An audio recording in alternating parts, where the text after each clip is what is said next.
Bueno, una feliz noche para todos. Me alegra poderlos ver. Ya iniciamos con la grabación. Eh, Espero que me regalan permiso por favor, para compartir pantalla, Gabo. Espero que hayan podido ver de pronto hoy en el almuerzo o hayan podido ojear el material que está en el Classroom. Igual ahorita les recuerdo. Eh, Nosotros tenemos un Classroom con el propósito pues de que nos podamos preparar previo al ingreso a esta actividad. Si lo hicieron bien, si no lo hicieron, igual pues vamos a hacer un repaso. Hoy vamos a tocar un tema pues que yo creo que es de los más relevantes, no porque tenga contenido profético, sino porque nos da la base para poder realmente creer en lo que creemos y confiar en lo que confiamos. ¿Listo? Entonces, pues una vez más, bienvenidos y la temática del día de hoy va a titularse Poderes en conflicto. ¿Ya? Pues yo soy una persona demasiado gráfica, yo trato como en que cada cosa que yo aprendo o que yo trato de enseñarle a los niños con los que yo trabajo, se quede como en un icono, se quede como en una imagen. Y yo creo que si les digo a ustedes poderes en conflicto, automáticamente algo se les tiene que venir a la cabeza de manera iconográfica. ¿Quién me dice que se les viene a la cabeza?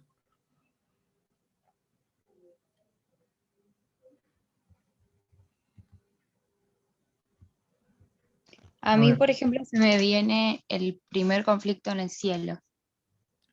ok, se te viene el primer conflicto. ¿Y cómo lo imaginas? ¿Cómo lo ves? ¿Cómo lo ilustras en tu cabeza? Eh, Ay, no sabría explicarlo, pero se me hace algo difícil de imaginar. Desde el imaginar el comienzo del pecado, ¿no? Ya se nos hace difícil. Ok, Cami, muchísimas gracias, Lucía. ¿Alguien más? sí, Cami, frente a tu pregunta, a mí se me vienen los poderes en conflicto humanos que sí han sido tan terribles. ¿Cómo habrá sido entonces ese conflicto en el cielo? O sea, si lo de acá ha sido tan aterrador y escabroso, ¿cómo habrá sido lo que sucedió allá en el tercer cielo? Entonces, es algo bien aterrador, pero también interesante, porque como cristianos tenemos que conocerlo y estudiarlo. Vale, muchísimas gracias, Andrés. Pues nada, cuando analizamos, cuando vemos o se nos vienen estas palabras quizás a la mente, se nos viene destrucción, se nos viene desolación, intereses de un lado y del otro. Eh, Ahorita la compañera Lucía nos decía un conflicto celestial, ahorita Andrés lo trajo un conflicto terrenal bastante escabroso, Primera, Segunda Guerra Mundial, o cualquiera de las guerras que se pudieron haber librado en batalla, en el Antiguo Testamento también no es que haya muy lindas imágenes sobre los distintos conflictos. Sin embargo, también tenemos que tener en cuenta que nosotros vivimos constantemente entre un conflicto, entre diferentes poderes y nosotros estamos técnicamente, por llamarlo de alguna forma, en medio de ello. Entonces, ¿cuáles van a ser los temas a tratar en estos 40 minutos? Vamos a tratar sobre 3 puntos fundamentales. Dios nunca pierde el control, es lo primero que tenemos que entender y es la base no solamente de este día, es la base de nuestra fe y es la base de todo el estudio bíblico que tenemos que hacer para el libro de Daniel, para el libro de Apocalipsis, para Mateo 24, para estudiar el santuario, para estudiar las bienaventuranzas, para cualquier tema que usted vaya a leer, entender, comprender, buscar, indagar, nunca se nos puede olvidar que Dios nunca pierde el control, nunca pierde el control. Dios siempre está dirigiendo, Dios siempre está al mando, Dios siempre está sabiendo qué va a suceder porque Él sabe el fin desde el principio. El segundo tema que vamos a tratar es la obediencia, obedecer a Dios antes que a los hombres. Esta es una frase que me gusta mucho del apóstol Pedro, pero pues técnicamente la vamos a tratar aquí en el libro de Daniel.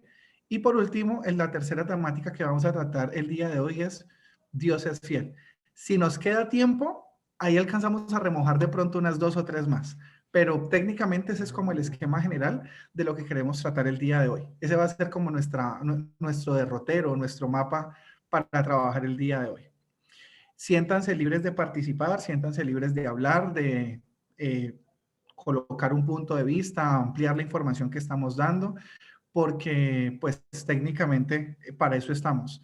Agradezco muchísimo la presencia de Andrés el día de hoy. Andrés es un compañero que conocemos hace muchísimo tiempo y tiene mucho conocimiento de historia que para estudiar el libro de Daniel es supremamente fundamental para poder contemplar los contextos culturales, políticos, religiosos de la época.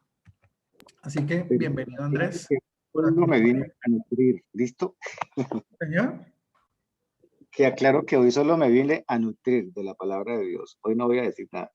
No, pero pues sí, pues, si nos puedes colaborar, súper chévere. Bueno, contexto. Para poder analizar lo que queremos analizar y poder ver lo que queremos ver, me voy a tomar el tiempo de contextualizar varias cositas que yo considero que pueden ser muy relevantes para poder comprender a profundidad este primer capítulo de Daniel. Nuestro hermano William Aponte la semana pasada y la semana antepasada nos hizo un brochazo increíble sobre todo lo que vamos a ver en Daniel, ¿sí? En sus 12 capítulos, pero vamos a centrarnos en el capítulo número 1 y vamos a analizar varias cosas en contexto que nos van a permitir vislumbrar mejor este libro. Lo primero que tenemos que entender es que hay algo que debemos comprender no solamente para esto, sino para todo lo que queramos estudiar, es que tenemos que entrar en contexto en qué año fue escrito, en qué año se elaboraron las cosas, en qué año sucedieron, por qué sucedieron, cómo se pensaba, qué se creía, cómo se creía, qué se hacía, cómo lo hacían. Por eso es importante entender en qué año estábamos, porque no es lo mismo en la época de Jesucristo, a la época de Moisés, a la época de Abraham, a la época de cualquiera, no es la misma. No podemos entender si no comprendemos el contexto en el que nos estamos desenvolviendo. O vamos a pasar por alto cuestiones que son supremamente relevantes. Lo otro, vamos a ver dentro del texto es que Babilonia es invadido por Judá. ¿Ya? Babilonia técnicamente es una nación fuerte, es una nación poderosa y termina cogiendo a una nación pequeña, una nación chiquitica, a la nación prometida, de donde iba a salir el remanente, donde iba a salir el Hijo de Dios, el prometido de Israel, y Babilonia termina invadiendo Judá. Se llevan cautivos ciertos miembros de Jerusalén a Babilonia. O sea que no solamente es invadida, sino que también se llevan gente de un lado para el otro. O sea que hay gente que es exiliada, por llamarlo de alguna forma. Se lleva consigo también implementos sagrados. Y cuando hablo de implementos sagrados, hago especificidad en utensilios de la casa de Dios. Y todo esto lo estamos viendo en el primer capítulo. Ahorita lo vamos a leer. Lo otro que me parece relevante es que estas dos ciudades, Jerusalén y Babilonia, las vemos desde el libro del Génesis hasta el libro de Apocalipsis. Ustedes las van a ver en toda la trayectoria, desde el libro de Génesis hasta el libro de Apocalipsis. Y si está en todo este contexto y las utilizamos en todos estos libros, es porque Dios nos quiere mostrar algo relevante en la comparación de estas dos ciudades. En una vemos la capital del pueblo de Dios y en otras vemos la capital de la idolatría. Y cuando ya vemos esto en contexto, vemos que el conflicto es mucho más grande de lo que nosotros podríamos llegar a pensar. Vemos el bien versus el mal, la luz versus las tinieblas y la verdad o el original versus el error o la falsificación. Esto es lo que estamos viendo durante todo el contexto, pero lo más importante que vamos a ver del día de hoy es que Dios nunca, pero nunca ha perdido el control. Ok, vamos a comenzar ustedes lo pueden tener ahí en sus Biblias y yo les invito a que por favor me colaboren alguien con Daniel, el capítulo 1, versos del 1 al 2. Listo. Daniel, ¿qué? 1, del 1 al 2. Daniel 1, del 1 al 2. Dice así la palabra de Dios. En el año tercero del reinado de Joacim, rey de Judá, vino Nabucodonosor, rey de Babilonia, a Jerusalén y la sitió. Y el Señor entregó en sus manos a Joacim, rey de Judá, y parte de los utensilios de la casa de Dios, y los trajo a tierra de Sinar, a la casa de su Dios, y colocó los utensilios en la casa del tesoro de su Dios. Esta versión es la Reina Valera del 77. Vale, muchísimas gracias. Yo señalé algo muy importante aquí. Si nos vamos a ir al contexto histórico, Daniel nos tira un contexto histórico. Nos está hablando que en el reinado de Joacim, ¿ya? ¿Y Joacim quién era? El rey de Judá. Y nos puede ubicar en una línea de tiempo en el año 600, 605 antes de Cristo. Y también nos habla de otro rey que es el rey Nabucodonosor, que es el rey de Babilonia, y muestra que el rey de Babilonia va y técnicamente hace una acechanza contra el pueblo de Judá. Pero esa acechanza que se está generando allí no es porque Babilonia sea más fuerte o no es porque Nabucodonosor sea más fuerte o sea más inteligente o es porque tenga mejor ejército. Es sencillamente porque el Señor entregó en sus manos a Joacim, rey de Judá. La misma palabra de Dios está diciendo, esto está sucediendo porque yo lo estoy mandando. Aquí hay otras cositas que podríamos colocar y es los que estudiamos las lecciones de escuela sabática la semana pasada, hablaban sobre las teorías de los dos o de los tres Isaías, porque dicen que Isaías era imposible que hubiese dicho lo que dijo y que hubiese profetizado lo que profetizó y que hubiese acertado como acertó, por ejemplo, con Ciro. Lo mismo sucede con el libro de Daniel. Hay muchos detractores del libro de Daniel diciendo que Daniel no escribió en esa época, que Daniel es una mentira, que Daniel es una farsa, que Daniel nunca existió, que mínimo eso lo escribió tiempo después. Pero hoy por hoy, la antropología, estudiando los contextos sociales, culturales y políticos, y la arqueología nos han demostrado que evidentemente el libro de Daniel sí fue escrito como nosotros decimos que fue escrito, y no ha tenido ningún tipo de modificación ni una malversación en sus contenidos con el propósito de que nos cuadre a nosotros. Entonces, hoy estoy dando plena garantía, obviamente eso da para otro tema de discusión, pero quería dejarlo como en contexto general en este instante. Entonces, volviendo al tema, me surge una pregunta. Si el Señor está entregando en sus manos a Joacim, rey de Judá, ¿por qué el Señor permite el cautiverio de su pueblo? Y esta pregunta la dejo abierta para que todos podamos participar.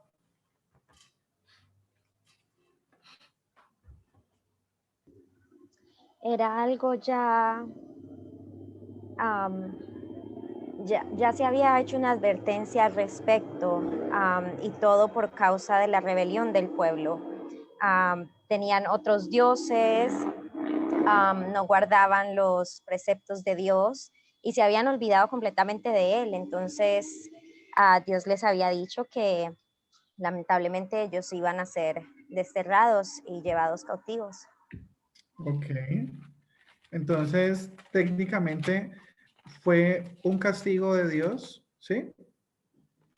Por culpa del mal comportamiento de su pueblo. Es más o menos lo que entendí. Hay personas que catalogan este tipo de cosas como malas, ¿ya?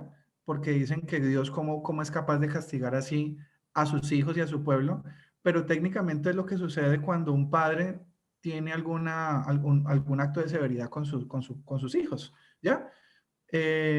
Yo tengo un recuerdo, ya para 6 años, casi 7 años, 6 años yo creo. Yo estaba en mi último año de compromiso con Aleja, estaba a puertas de casarme con ella, así como ustedes ven, ¿no? Ya barbado, con mi carro, ya había terminado mis estudios, estaba trabajando y yo llegué a mi casa y cuando llegué a mi casa yo me desvestí, me organicé y me empecé a ver una película con mi papá. En ese momento Alejandra me escribe, me dice, Cami, estoy donde una amiga. Y yo, dale, pues para que llegues y nos veamos. Y yo, bueno, perfecto. Cuelgo el teléfono y mi papá escuchó pues mi parte de la conversación y mi papá simplemente me dijo, no. Y yo lo miré, yo dije, pues, ¿cómo así que no? O sea, yo soy ya un man grande, ¿sí? Independiente. O sea, yo me pago mis cosas, ¿cómo así? Yo aporto en esta casa. Usted no me va a decir a mí, o sea, dentro de mí, ¿no? Yo no fui capaz de decirle eso a mi papá. Yo a mi papá lo amo, lo respeto, lo venero con todo mi corazón. Pero en ese momento me quedé como choqueado. Y mi papá simplemente me dijo, no vas.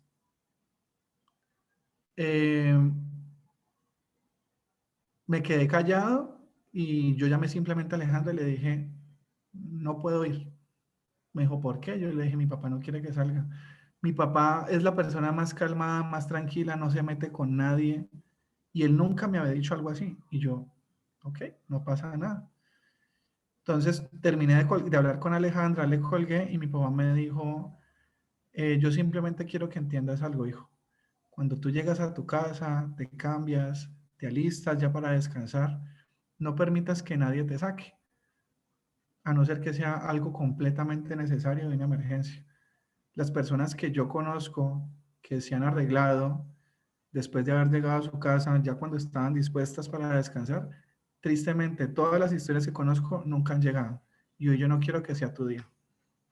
Ahí entendí la preocupación de mi papá y vi que mi papá no lo estaba haciendo ni por malo, ni porque era el que mandaba, ni porque él es el jefe del hogar, ni porque yo todavía estaba sujeto a las normas de la casa. Sencillamente entendí que él era una voz de sabiduría y que podía que yo llegar a la casa y no me pasara nada, pero sencillamente iba a pasar por encima de su autoridad y por encima de su consejo y por encima de lo que él consideraba que era lo correcto. En este caso pasa lo mismo con el pueblo de Dios, solamente que al contrario. Dios dice, Dios dice, Dios dice, Dios dice, y sencillamente Dios no es que Dios se cansa de que el pueblo no lo escuche y termina dándole una lección, termina diciéndole al pueblo, pues no aprendiste por las buenas, te va a tocar que aprender por las malas y te va a tocar que llegar en cautiverio. Hasta ahí, ¿alguna observación o algo adicional? ¿Puedo seguir? Sí, señor. Perfecto. Ok. Entonces, me parece increíble esto y ahorita lo complementaron.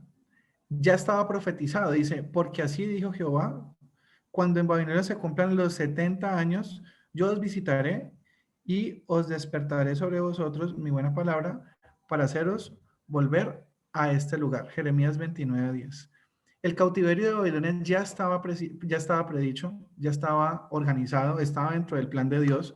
Se organizó porque el pueblo definitivamente así tocó y si no hubiese sido de esa forma, pues el plan de Dios no se hubiese cumplido con la perspectiva y con lo que él necesitaba. Entonces, como el pueblo no se acogió, él hizo un plan B. Entonces, punto número 1 que quiero que quede claro el día de hoy es, Dios nunca pierde el control. Ahorita lo vamos a seguir viendo en otras partes del capítulo, pero quería dejar esa gran premisa, que es lo más importante acá. Lo segundo que vamos a tratar el día de hoy es obedecer a Dios antes que a los hombres. Y vamos a ver que hubo un desafío para todos estos muchachos que vamos a entrar a estudiar. Hubo un desafío cultural, eso lo vamos a ver en los primeros versículos de Daniel. También hubo un desafío en cuanto al régimen alimenticio, en cuanto al régimen saludable que se debería de tener. Y vamos a también a hablar sobre ciertos mitos que hay, dejando el tema para poderlo discutir, y el desafío del cambio por el cambio de sus nombres, que también lo vemos en este capítulo. Entonces, los desafíos, me parece una palabra interesante porque los desafíos son retos, y los desafíos, cuando usted los ve, usted puede decir, ¿los cumplo o no los cumplo? ¿Llego o no llego? ¿Alcanzo o no alcanzo? Siempre están esas dos posibilidades. Pero si tenemos en cuenta la premisa anterior, cuando Dios está al control, o cuando yo dejo que en mi vida Dios esté al control, pues lo más probable es que el resultado sea favorable, el resultado sea positivo. Entonces, ¿por qué fue un desafío cultural? Alguien que me colabore con Daniel, capítulo 1, versículos del 3 al 4. Ya Andrés nos leyó ahorita la introducción, hablamos de un cautiverio, ahorita vamos a ver qué va a suceder del 3 al 4. Dice, y dijo el rey a Aspenaz, jefe de sus eunucos, que trajese de los hijos de Israel, del linaje real de los príncipes, muchachos en quienes no hubiese tacha alguna, de buen parecer, enseñados en toda sabiduría, sabios en ciencia y de buen entendimiento, e idóneos para estar en el palacio del rey y que les enseñase las letras y la lengua de los caldeos. Ok, muchísimas gracias.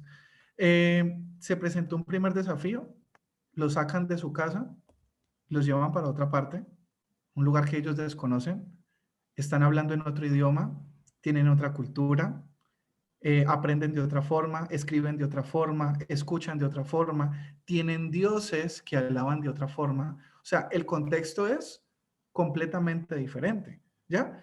Yo lo relaciono, a mí me gusta mucho la cultura japonesa, ¿ya? Y la cultura oriental.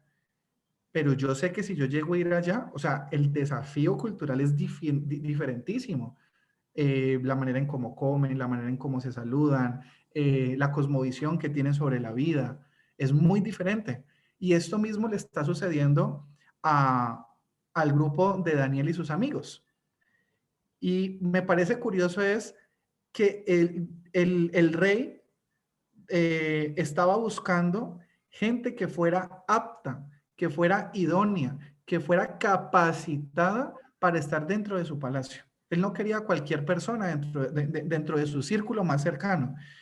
Y para estar cerca de él dice, vamos a enseñarle letra, vamos a enseñarle lengua de los caldeos, vamos a instruirlos, vamos a explicarles.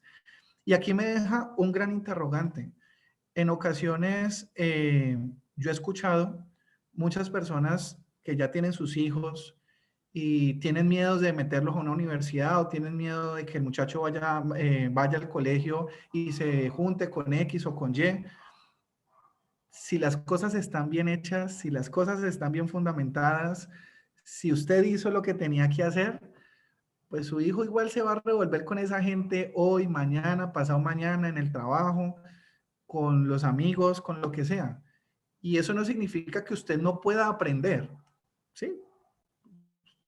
Va a aprender un arte, va a aprender una ciencia, va a aprender un oficio, va a aprender una profesión, pero eso no significa que eso tenga que influir o afectar sus principios. O sea, la parte cultural, que es bien relevante, no tiene por qué afectar lo más importante que son tus principios. Y esa es una primera invitación que te quisiera hacer el día de hoy, teniendo en cuenta pues el contexto de lo que estamos leyendo. ¿Ya? Vivimos en un mundo demasiado ajetreado, con demasiadas lenguas, con demasiadas enseñanzas, con demasiadas sabidurías, pero el desafío es mantener los principios firmes. No importa lo que este mundo nos ofrezca.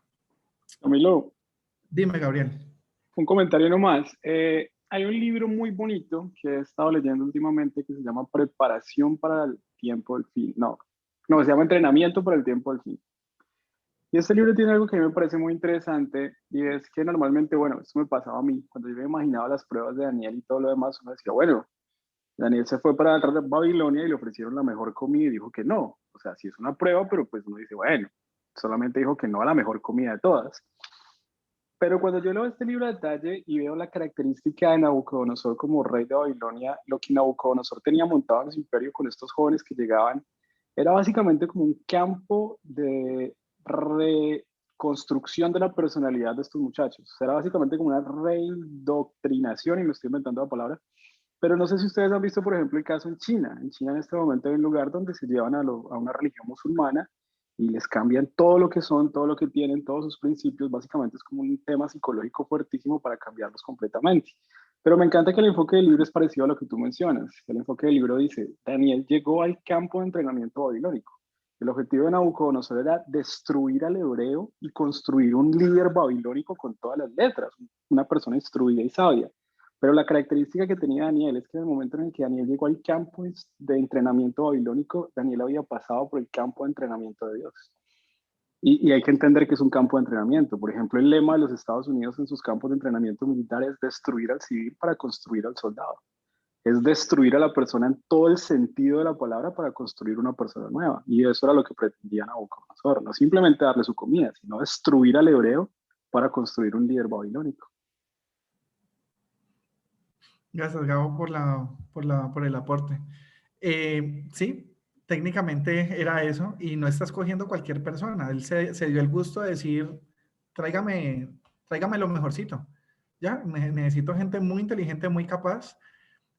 Volvemos otra vez a un tema que tocamos días atrás, y es que como hombres nos fijamos en las cosas terrenales de los hombres, en su capacidad, en su inteligencia, en que sean buen parecidos, en que sean letrados, que sean sabios, que sean de buen entendimiento.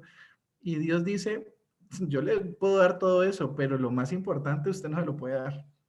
Y es Dios estando al control. Entonces, para este grupo de muchachos, el desafío cultural, el desafío de no cuadrar con este contexto fue muy, muy tenaz. El siguiente desafío que me gustaría traer a colación en este momento es el desafío de un régimen alimenticio saludable. ¿Por qué? Porque recordemos que cuando el pueblo hebreo es liberado de Egipto, de las cosas que más le costó fue el maná. Era un fruto que venía del cielo, saludable, Dios lo había preparado con todo. La hermana Nena G. White dice que, o sea, que ese alimento lo tenía absolutamente todo. Aún así, por venir de otro sitio, por venir de otras costumbres, por esperar otras cosas, quizás estar, no sé, acostumbrados a otro tipo de festines, el maná estoy seguro que no fue lo más rico quizás para el pueblo hebreo. Se lo habrán aguantado quizás con agrado el primer día, la primera semana, pero 40 años, pues comiendo lo mismo, muy complejo. Y esa situación empezó a vivirse dentro de este régimen alimenticio con estos muchachos. Entonces, para poder comprender, los invito a leer Daniel capítulo 1, versículos del 5 al 6, y también el versículo 8 para poder cerrar este contexto de acá. ¿Quién me ayuda? Del 5 al 6. 1 del 5 al 6 y el versículo 8, lo que esté en pantallita. Ok. Y le señaló el rey ración para cada día, de la provisión de la comida del rey y del vino que él bebía, y que los criase 3 años, para que al fin de ellos se presentasen delante del rey. Entre estos estaban Daniel, Ananías, Misael y Azarías, de los hijos de Judá. Y el 8. Y Daniel propuso en su corazón no contaminarse con la porción de la comida del rey, ni con el vino que él bebía. Pidió, por tanto, al jefe de los eunucos que no se le obligase a contaminarse. Ok, entonces ahí coloqué pues lo que consideré que era más relevante, y es que el rey coloca en disposición varias cosas. Ahorita lo mencionaba Gabriel, ¿ya? Pero dentro de ellas está la provisión de la comida del rey. Y no solamente de su comida, también de lo que él bebe. Y podemos decir, pero ¿qué tiene de malo la comida? ¿O qué tiene de malo la bebida? ¿Ya? Y Daniel dice, es que, con todo respeto, pero es que yo no quiero eso. Yo no me quiero contaminar, ¿ya? A mí no me parece que sea adecuado en este instante yo consumir de eso que está consumiendo él y todo el pueblo. Puede ser lo más rico. Y quizás, yo no sé, nunca hemos hablado de este tema, pero puede que esto haya sido, por ejemplo, un becerro. Sabemos que los becerros son rumiantes y tienen la pezuña hendida. Podría comerse, ¿sí? Puede haber sido un cordero rumiante y con la pezuña hendida. Puede haber sido, no sé, una paloma, o puede haber sido un pollo. No tenía problema de contaminación. Quizás fue desangrado de la mejor forma, con todas las reglas kosher y todo así al dedal y como tenía que ser. Quizás la carne estaba perfectamente asada, cocinada, no estaba 3/4 sangrienta. O sea, quizás el problema, y quizás no, el problema realmente no era eso, porque Daniel ni siquiera estuvo en la cocina para saber cómo estaba este animal. Y él dice sencillamente, propuso en su corazón no contaminarse con la porción de la comida del rey. Y aquí viene algo interesante y por eso es importante analizar los contextos, y es que bajo la cosmovisión babilónica, este tipo de manjares y este tipo de celebraciones y la comida de estos reyes era ofrecida a dioses paganos, era ofrecida a deidades que eran completamente inventadas y terrenales. Y Dios, el Dios que nosotros conocemos, el Dios que Daniel conoce, dice, tú sabes que eso no es correcto. Tú sabes que allí hay algo que no está bien visto. Y Daniel propone en su corazón decir, es que a mí me enseñaron de pequeño, es que yo recuerdo que yo leí, es que yo tengo en mi cabeza y definitivamente esto no es lo que yo he considerado para mí. Y él propone en su corazón no contaminarse y pide al jefe de los eunucos, venga, hágame un favor, no me vaya a obligar a contaminarme. ¿Sí? Y estoy seguro que si lo hubiesen obligado, aquí no lo dice el texto, pero con el contexto que vamos a ver en los capítulos anteriores, Daniel hubiese sido capaz de decir, pues máteme. Por un plato de comida, máteme, hermano. Máteme, o sea, no hay de otra. Yo esa vaina no me la voy a comer. ¿Sí? O sea, es llegar a ese punto de convicción. Aquí coloco un mito que hay para mucha gente y es que vea que aquí dice que Daniel es vegetariano. No, aquí no está diciendo que Daniel es vegetariano. Que el vegetarianismo es el punto ideal, que si hablamos sobre el régimen saludable y el régimen alimenticio desde la perspectiva del Elena G. White y vamos a encontrar una cantidad de beneficios, sí, pero las cosas no hay que sacarlas de su contexto. Daniel capítulo 1 no me está diciendo que Daniel es vegetariano. Lo que me está diciendo Daniel capítulo 1 es que Daniel propuso en su corazón no contaminarse con la porción de la comida del rey. Y le pidió al jefe de los eunucos que no se obligase a contaminar. Por allá, en Daniel capítulo 10, cuando él tiene una visión, él dice que él se abstuvo de comer carne y que él entró en ayuno, porque él estaba angustiado por la visión que no había entendido. Entonces Daniel, en algún momento de su vida, sí comió carne. Y esto no estoy diciéndolo para que seamos pro carne y pro pollo y pro... No, lo estoy diciendo para que entremos en contexto porque en ocasiones cuando decimos este tipo de cosas, lo que hacemos es violentar y pasar por encima del texto bíblico y estamos inventando cosas que el mismo texto bíblico no nos está diciendo. Por eso estoy haciendo el paréntesis y la aclaración aquí. ¿Listo? Esto es más espiritual, es más trascendental y es mucho más profundo. Es no querer comulgar con la cosmovisión babilónica y por eso en este momento Daniel utiliza un mecanismo muy sencillo. Utiliza el tiempo, que son 10 días, que es dentro de la cosmovisión hebrea, tiene una cosmovisión pactual y utiliza las legumbres y el agua que tiene que ver con alimentos que están por fuera de las condiciones pactuales que regularmente se utilizan. Que eso, Dios permita, lo podamos tocar en otro tema, pero en este momento no. Entonces, él sencillamente dice, no quiero, puede que yo esté acostumbrado a comer de esto, pero en estas condiciones no me lo voy a comer, me lo voy a aguantar, porque en este momento esta comida le está sirviendo y está dedicada a un Dios al cual yo no sirvo, porque mi Dios es el Dios de todos los dioses, es el Dios soberano, es el Dios de los ejércitos, y yo sé que si yo hago esto no le agrada a Él. Entonces, con todo respeto, propongo en mi corazón no contaminarme, a pesar de que sea lo mejor de lo mejor. ¿Alguna anotación en este punto?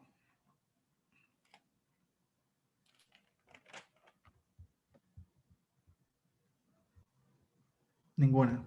Perfecto. Ninguna. Bueno, el desafío del cambio de los nombres dice en el capítulo 1, en el versículo 7, dice, y a esto el jefe de los eunucos puso el nombre, puso a Daniel Belsasar, a Ananías Sadrach, a Misael Mesac y a Azarías, Abednego. Y si ustedes pueden ver ahí en pantalla, dentro de la cosmovisión hebrea, los nombres también tienen un significado bonito. Daniel es, Dios es mi juez, Ananías es, el Señor es bondadoso conmigo. Mire la cosmovisión hebrea. Misael es semejante a Dios y Azarías es, el Señor es mi ayudador.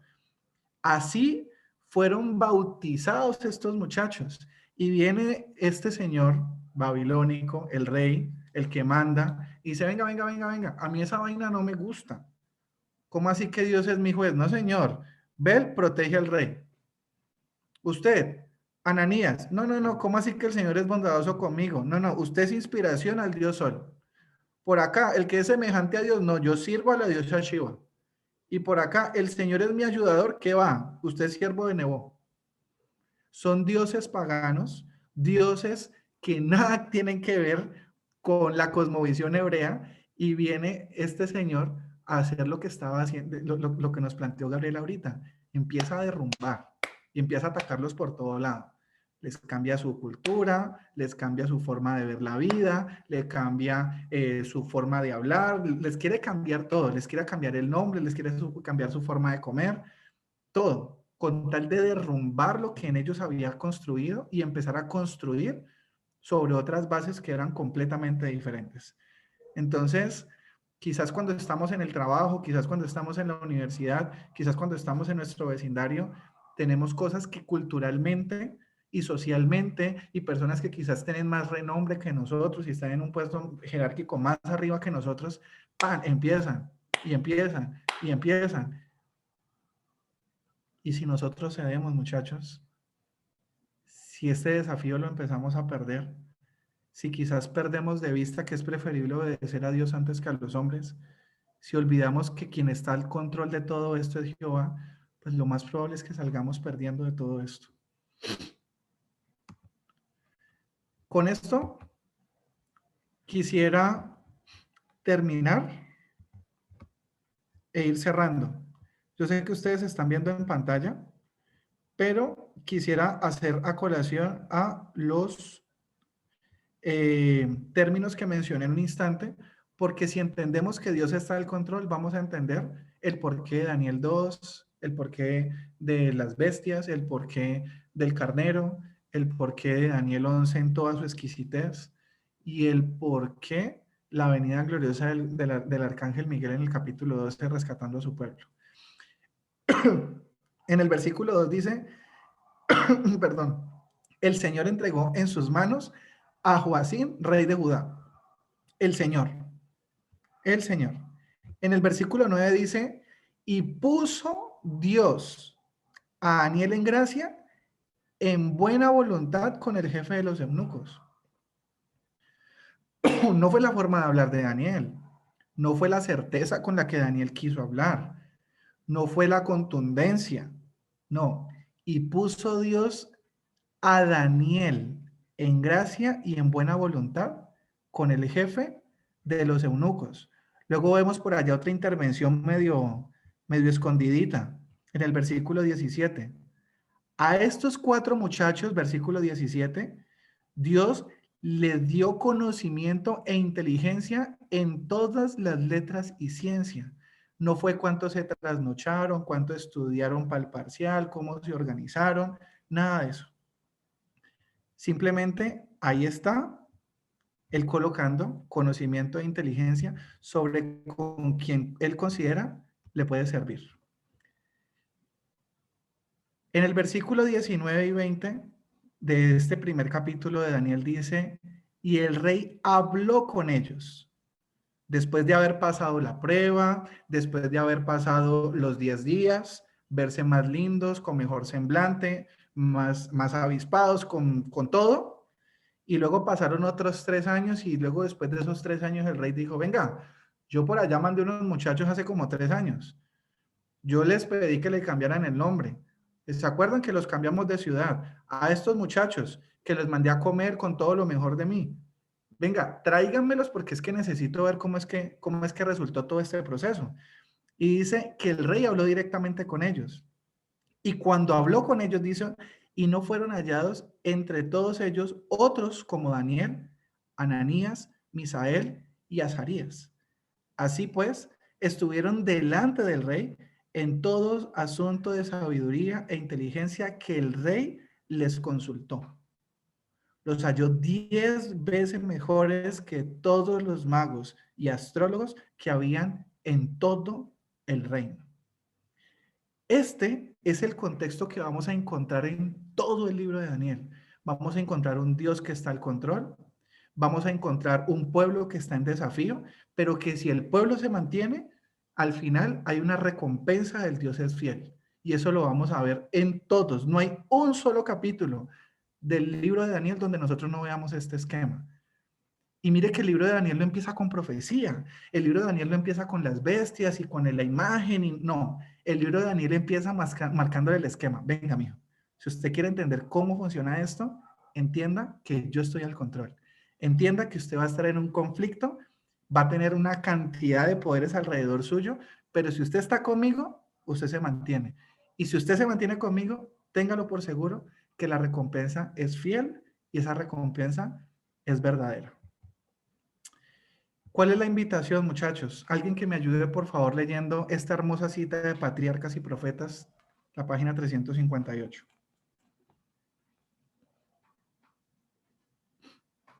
No todos al tiempo. Yo lo hago. Dale, Lore. Por la fidelidad que los jóvenes hebreos manifestaron hacia los principios de temperancia, Dios habla a los jóvenes de hoy.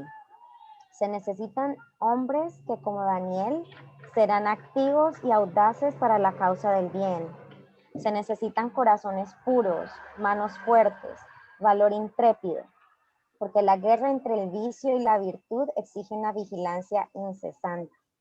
Satanás se presenta a toda alma con tentaciones que asumen muchas formas seductoras en lo que respecta a la satisfacción del apetito. Gracias, Lore. Nosotros hubiésemos podido empezar con esta lectura y ya no habría necesidad de más tema. Quisimos simplemente ampliar. Son las 9. Temas a profundizar. Temas a profundizar. Profecía de tiempo. En este momento vamos a verlo. No es el caso, pero aquí les doy un leve brochazo. En las profecías de tiempo hay varias. Está la de Matusalén, la cual anuncia el diluvio. Está la de Abraham con Moisés, que es de 400 años. Está la de Jeremías con Daniel, que la acabamos de ver a grandes rasgos, que es de 70 años. Está la de Daniel con Juan el Bautista, que son los 490 años o las 70 semanas. Y está la de Daniel hasta 1844 con Elena G. White, las 2300 tardes y mañanas o los 2300 años.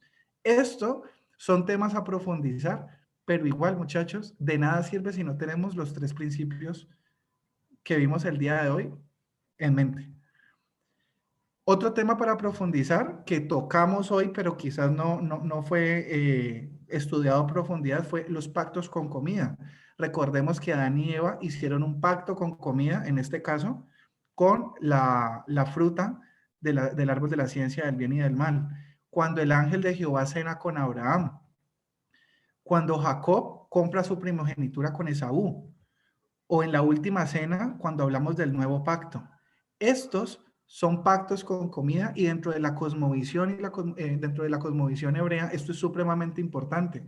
Y por eso hablamos que Daniel no quiso contaminarse porque él consideraba que el hecho de estar haciendo eso lo podía colocar en peligro de colocarse en pacto con alguien que no era de su propia alianza. Y por último, el pacto con nombres, porque vimos que hubo un cambio en el nombre de manera intencional por parte del pueblo babilónico hacia estos 4 muchachos.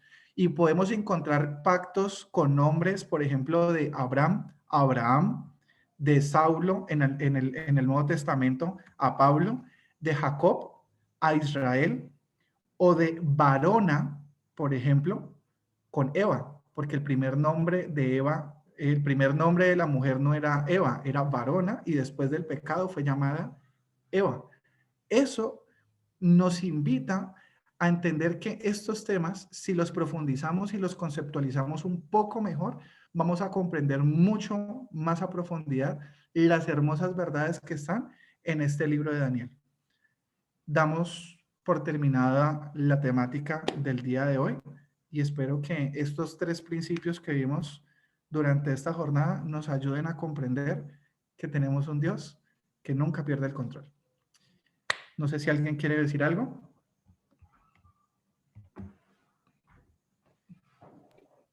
Pues Cami, muchísimas gracias. La verdad es que aquí una palabra es la protagonista y es la fidelidad. Y lo que tú estabas diciendo ahorita en cuanto a los nombres, ¿no? Que el rey les cambia por medio del que dirigía a los eunucos, llama la atención que este erudito cristiano adventista Jacques Ducan, en un libro pues, que habla sobre Daniel, nos cuenta algo muy asombroso, y es que la fidelidad fue tal que si bien lo que quería el rey era cambiar el nombre de ellos a los nombres paganos, resulta que fueron muy audaces, ya que Elena de White habla de audacia de Daniel, porque realmente, por ejemplo, Belsasar no significaba eso, no significaba nada, pues le pusieron una T, y es como si yo dijera Camislos, ¿sí? O Andrus, ¿sí? Entonces realmente eso no era nada. Como quien dice, me lo va a cambiar, listo, pero le pongo una T. Le Entonces, hicieron un muñeco. exacto, hasta en eso se ve la fidelidad entre ellos. Le hicieron un muñequito para hacerle trampa al engaño que querían hacer. Muy interesante, no lo sabía y tampoco sabía esa parte de Eva. Y no sé si esto es algo en lo que vamos a profundizar después, como fue mencionado, pero sí me interesaría saber más al respecto. Para los que quieran de pronto profundizar frente al cambio de los nombres y todo esto, el libro se llama Secretos de Daniel, Sabiduría y Sueños de un Príncipe Judío en el Exilio. Secretos de Daniel, Sabiduría y Sueños de un Príncipe Judío en el Exilio es obviamente un erudito adventista y señores sabe tanto que entre todos, o sea, entre la plana mayor de eruditos de idiomas bíblicos, digámoslo así, él es una autoridad en Estados Unidos. Muchísimas gracias, Andrés, por tus aportes el día de hoy. Espero que no sea la última vez que nos acompañes. Yo sé que este libro te apasiona y apenas lo estamos arrancando. ¿Quién más? O damos por terminada la sesión.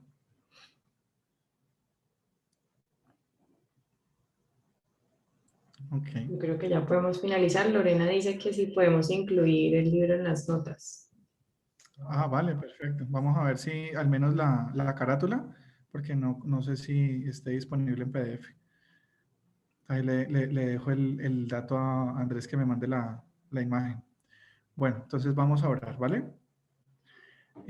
Amado Padre Celestial. También, ahí puse el nombre, ¿listo? Qué pena. Vale. Amado Señor, gracias por lo bonito que has hecho con nosotros. Gracias por este hermoso libro de Daniel. Gracias porque tu mismo Hijo pide estudiarlo, pide escudriñarlo, pide entenderlo y no es de gratis. Con humildad, Señor, nos acercamos a ti y con humildad te pedimos que seas tú el instructor de cada uno de estos espacios que estamos teniendo.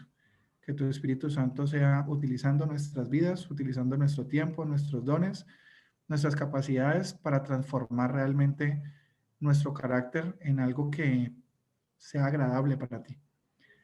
Te pido, Padre Celestial, para que nunca olvidemos que así como ha sucedido en la antigüedad y como está escrito en cada una de las páginas de la Biblia, que podamos ratificar con nuestra vida, Señor, que tú estás al control, que nunca lo has perdido y nunca lo perderás, que eres tú el que permite y que en ocasiones, Señor, a veces suceden cosas que nosotros no queremos, pero no es porque así tú lo quieres, sino porque nuestra dureza, nuestro corazón, nuestra rebeldía, así lo requería y era la única forma de entenderlo y aprenderlo. Gracias, Señor, porque después de las caídas vienen las levantadas. Gracias, Señor, porque después de la tormenta siempre viene la calma. Y gracias, Señor, porque después de siempre tener noches oscuras, siempre sale el sol. Gracias, Señor, porque tú eres ese Dios que todo lo controla. Permítenos tener eso en mente para ser fieles a ti antes que a los hombres, Permítenos ser fieles, Señor, para poder cubrir todos los desafíos que se nos enfrentan en nuestra vida cotidiana. Permítenos entender ese conflicto cósmico en el que nos encontramos para poder tomar la decisión acertada, porque no hay matices, no hay grises contigo, Señor. O estamos contigo o estamos contra ti. O recogemos contigo, Padre Celestial, o sencillamente desparramamos. Y por último, Padre Celestial, te quiero agradecer porque eres fiel, porque tu palabra es verídica y porque nosotros, Señor, así lo creemos, te vamos a poder venir en las nubes de los cielos. Acompáñanos en esta hora, bendícenos y permite que este ministerio cada día crezca más. En el nombre de Jesús. Amén. Bueno, una feliz noche para todos. Gracias, Cami. Feliz noche. Bueno, una feliz Muchas noche. gracias, feliz noche. Chao.